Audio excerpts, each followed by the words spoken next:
The air that evening felt like someone had draped a warm, sticky cloth over the whole town. Cole Rivers had just finished repairing a busted radiator at the small auto shop where he'd worked practically his whole adult life. He was wiping grease from his hands when his phone buzzed. "Hey, it's me." His wife Anna sounded irritated and nervous. "My car won't start. Again. I'm in the factory lot."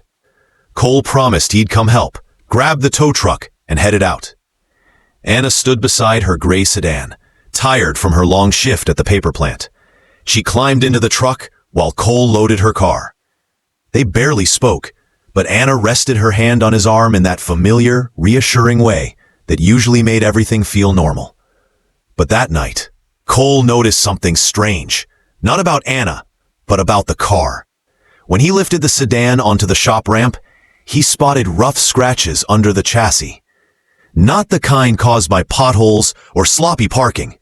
Something deeper, like the car had been scraping over uneven ground repeatedly. Anna usually avoided dirt roads entirely. She was careful, always had been. Cole tried to ignore the twist forming in his stomach. Maybe she'd just taken a shortcut somewhere. Or maybe someone else had been driving. As he ran a routine diagnostic, Cole checked his service records. He had maintained this car himself for years, so he recognized every repair. But suddenly, there were entries he did not recognize. Late-night tune-ups, emergency picks, and signatures from a local roadside mechanic named Victor Hale. Victor lived near Anna's job. Everyone in the area knew him. Cole felt a cold heaviness. Still, at home that night, family routines filled the silence. Their daughter, Ruby, bragged about soccer practice. The house smelled like vanilla candles, the way it always did. Normal life continued. Only now, Cole noticed every detail, with a different kind of attention. Later, while Anna slept, Cole checked her overtime schedule on their shared app. The dates matched the mysterious repairs exactly. Maybe it was coincidence. Maybe not. He closed his eyes, but there was no sleep. Only questions. Only the memory of those fresh scratches on metal that shouldn't have been there at all. But the next morning, Cole would find something inside the car that made coincidence impossible and suspicion unavoidable. The next morning, Cole drove Ruby to school extra early because she needed to be at band practice. On the way back, his thoughts kept circling the same question. Why were those undercarriage marks so fresh? And why would Anna need someone else to fix her car without telling him? Back at the auto shop, Cole spent almost 2 hours re-inspecting the vehicle. He checked things he had already checked, just to convince himself there was a normal explanation. But inside the panel, hidden behind factory plastic, he discovered a small inspection sticker, issued by Victor's personal roadside service. The date was recent. He took photos, logged the time, and documented everything. He wasn't angry yet, but he felt something tightening inside, like a bolt that refused to turn. That night, when Ruby went to a sleepover, Anna said she had errands. Grocery store, maybe pharmacy. Cole said he needed to finish some work. She drove away first. He waited just 2 minutes before following at a dist. Anna's car did not head toward the grocery store. Instead, she turned toward Old Mill Road, past the abandoned textile building, and continued toward Victor's neighborhood. Cole slowed his truck and stayed several cars behind, headlights off. Her car pulled into a driveway, not directly at Victor's house, but just beside it. Cole parked far enough that she wouldn't notice. He could see silhouettes inside the car. Anna leaning toward someone in the passenger seat. He didn't want to imagine anything, but his heart had already decided what his brain refused to conclude. After many minutes, he slowly pulled forward, and his headlights swept across the windshield. Inside, shapes suddenly moved apart, like they had been too close moments before. Cole lowered his window. "Everything all right?" he said calmly. Anna's voice shook. I thought the tire felt soft. I was just checking it. Cole glanced at the wheels. All four were perfectly inflated. Looks fine to me, he replied quietly. There was a long pause. Too long. When Cole got home, he didn't argue. He didn't confront her loudly. He simply sat at the kitchen table and began writing down dates, times, and details in a notebook, just like he would when diagnosing a mechanical problem. When Anna came home, she stood in the doorway as if unsure what to say. "We'll talk tomorrow," Cole said without looking up. He didn't sleep that night either. And by sunrise, he knew one thing clearly. Something was happening that wasn't being said, and he would need help understanding it. Tomorrow, Cole would meet someone who could turn suspicions into real answers and real consequences. The following afternoon, Cole made a phone call he never imagined making. A mechanic asking a private investigator for help felt strange, but ignoring what he'd seen felt worse. He explained everything briefly over the phone, and the investigator, a calm-sounding woman named Mara Carter, suggested they meet the next day at a coffee shop. When Cole arrived, Mara wasn't what he pictured. She looked more like a friendly librarian than someone who tracked secrets for a living. She listened patiently as Cole described the strange car repairs, the matching dates, and the driveway incident. Mara took notes quietly. "Pennsylvania is a no-fault state," she explained. "That means the court doesn't need a reason to grant a divorce. But behavior, especially secret behavior, can affect custody and financial decisions." Cole didn't like hearing the word custody, but he understood. Ruby was the center of everything. Mara continued. "If someone is using shared money or lying about work hours, that matters. But we need evidence that holds up legally. No guessing, only what can be shown." Cole appreciated her directness. It reminded him of diagnosing engines. You could suspect a problem, but without proof, you had nothing. Over the next week, Cole tried to stay normal around Ruby. He helped with homework, took her to soccer practice, cooked dinner. But Ruby noticed something anyway. One evening, while they sat on the porch eating snacks, she paused and said, "Dad, can I tell you something weird?" Cole nodded gently. "When Mom picks me up sometimes, the car kind of rattles. But when you drive it, it doesn't." Cole kept his face calm. "Cars act different under different drivers," he said carefully. "Anything else strange?" Ruby hesitated. "Sometimes Victor picks her up when you're working. Mom said it's just a surprise ride." Cole felt a painful tightness inside, but he forced a reassuring smile. "Okay, thanks for telling me." That night, Cole called a father's support hotline Mara mentioned. A counselor told him something he hadn't expected. Keeping secrets from the other parent could affect a custody case. Cole realized something else. Ruby wasn't just noticing things. She was being pulled into them. He decided then that protecting her meant more than understanding what Anna was doing. It meant making sure Ruby didn't feel responsible for adult problems. Soon, Cole would learn that Anna's secrets stretched beyond the driveway, and someone at the factory knew the truth.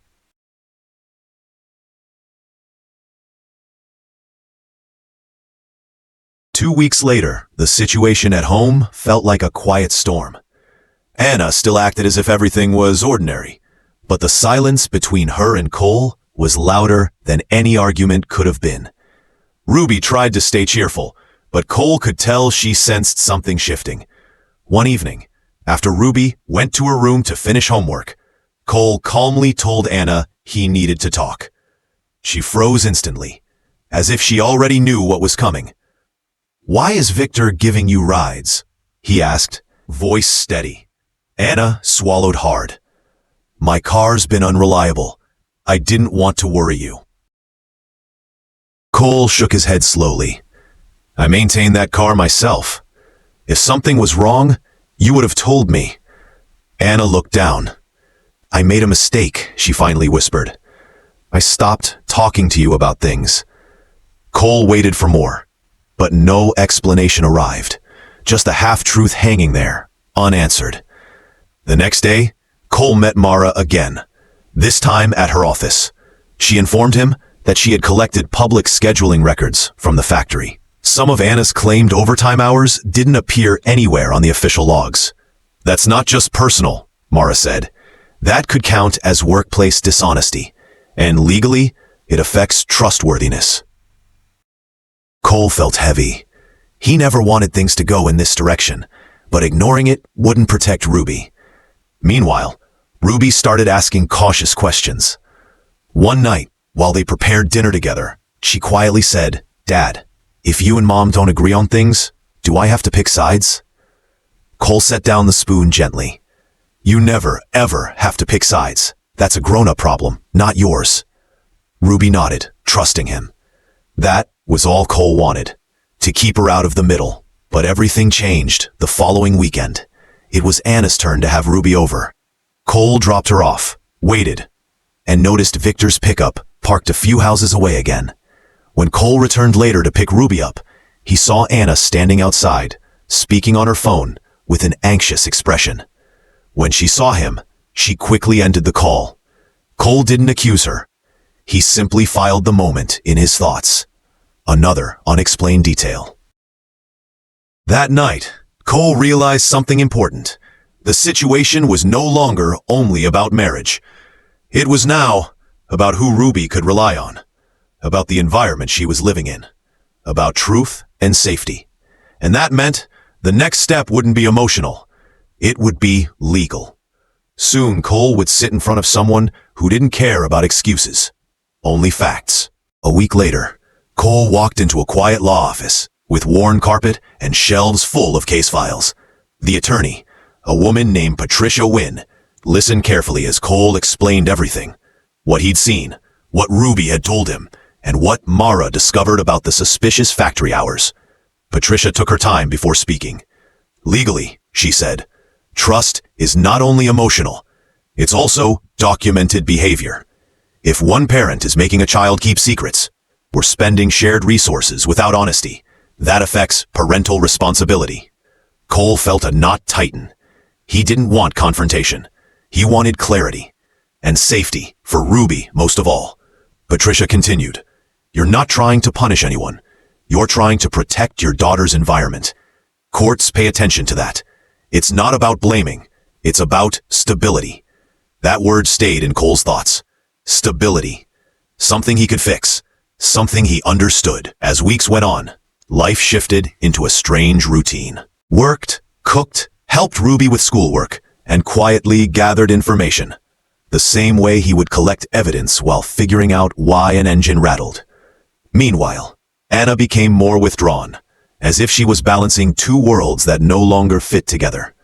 One afternoon, Ruby came home with a school project and excitedly asked if Cole would help her build a small model car for science class.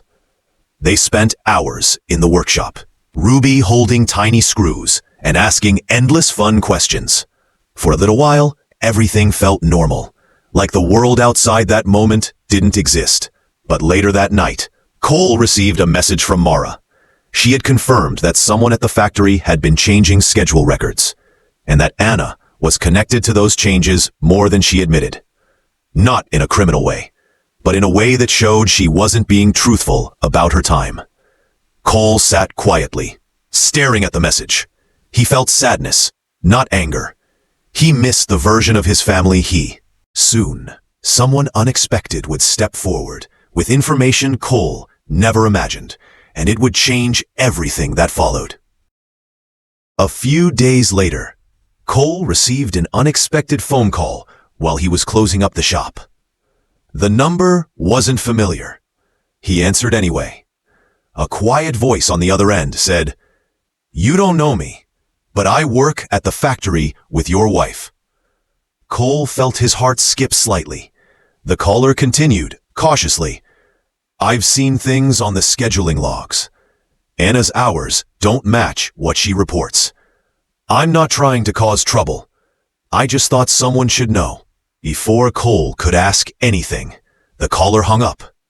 Cole stood still for a few moments in the empty shop, unsure what he felt. He wasn't angry, but in the background, his mind kept circling the phone call. If someone at the factory noticed things, that meant it wasn't just suspicion anymore. It was observable to others. Later that evening, when Cole returned home, he sat down at the table and made a new list. This one labeled outside sources. He wrote down what the caller said, the timing, and the details. He had learned the hard way. Write first, Think later. That night, Anna came home after what she called extra shift review, but she looked unsettled, like she knew something was closing in. Cole didn't question her. He wasn't chasing arguments. He was building understanding. Slowly. Carefully.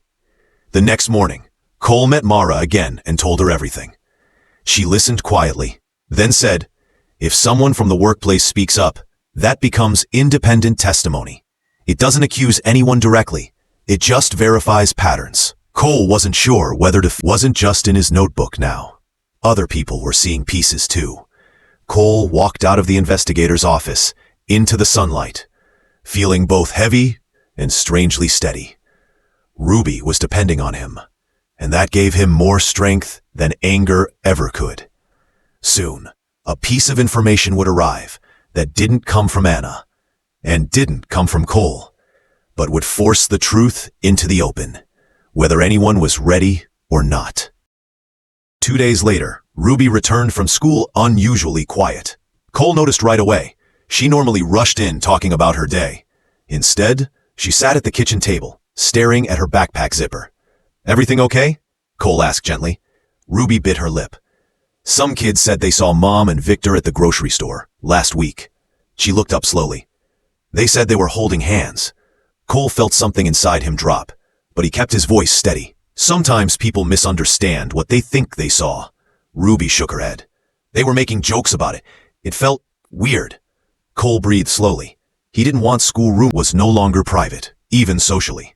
"This isn't about blame," Mara reminded him. "This is about the environment your daughter is being placed into. School stress matters in custody decisions." Cole understood. Every detail mattered now, not because he wanted to win something, but because Ruby's peace of mind was already being affected. The next morning, Cole requested a meeting with Ruby's school counselor. The counselor, a calm, middle-aged man, listened as Cole explained that rumors were reaching his daughter. The counselor promised to monitor the situation and reassured Cole that Ruby wouldn't be placed in uncomfortable gossip circles if the school could help prevent it. Later, Cole sat in his truck outside the school parking lot longer than he planned.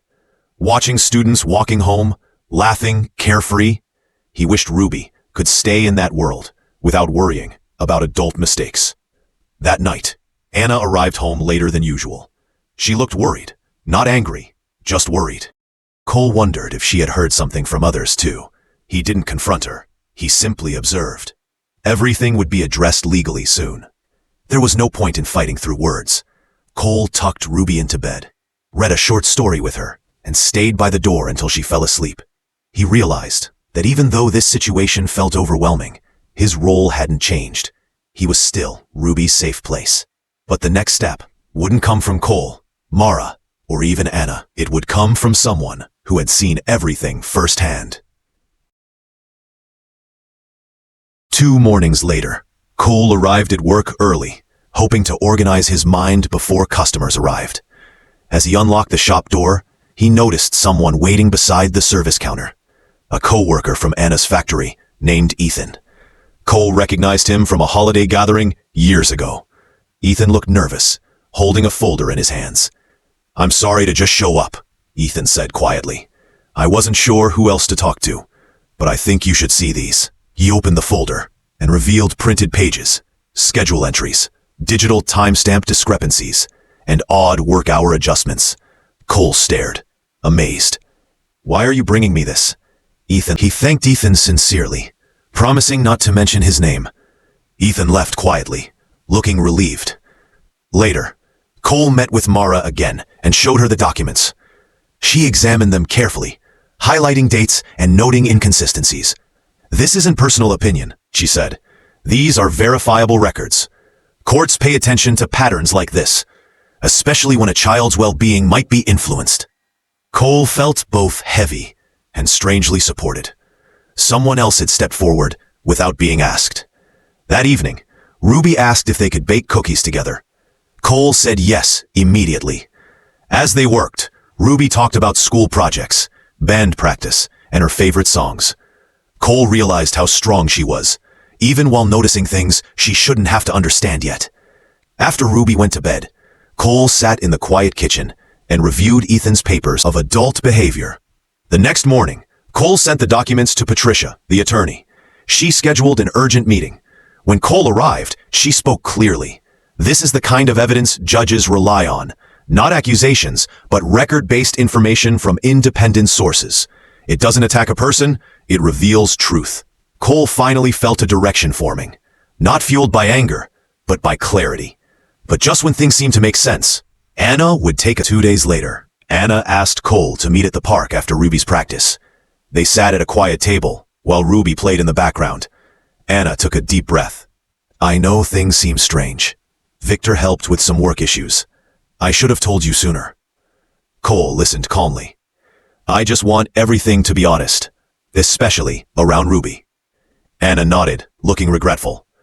I never meant to hide things from her. I just didn't know how to explain. Cole didn't argue. He simply absorbed what she said. It wasn't about blame anymore.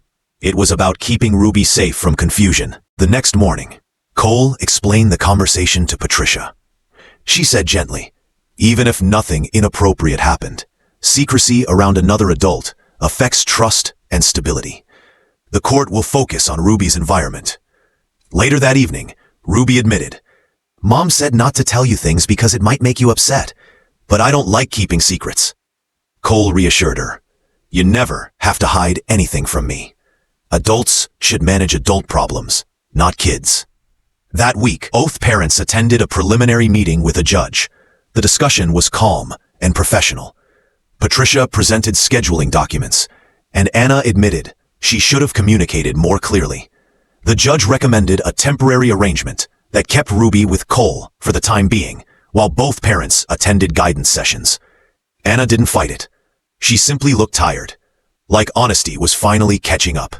Over the following weeks, Cole noticed Anna trying harder, arriving on time, communicating better, asking about Ruby's schedule. It wasn't perfect, but it was sincere. Cole focused on making Ruby feel secure. They spent evenings in the workshop, building small projects, laughing and asking curious questions. One night, Ruby asked, "Are we still a family?" Cole smiled softly. Yes, families change sometimes, but they don't disappear. In that moment, he realized something important. The goal wasn't to go back. It was to move forward honestly.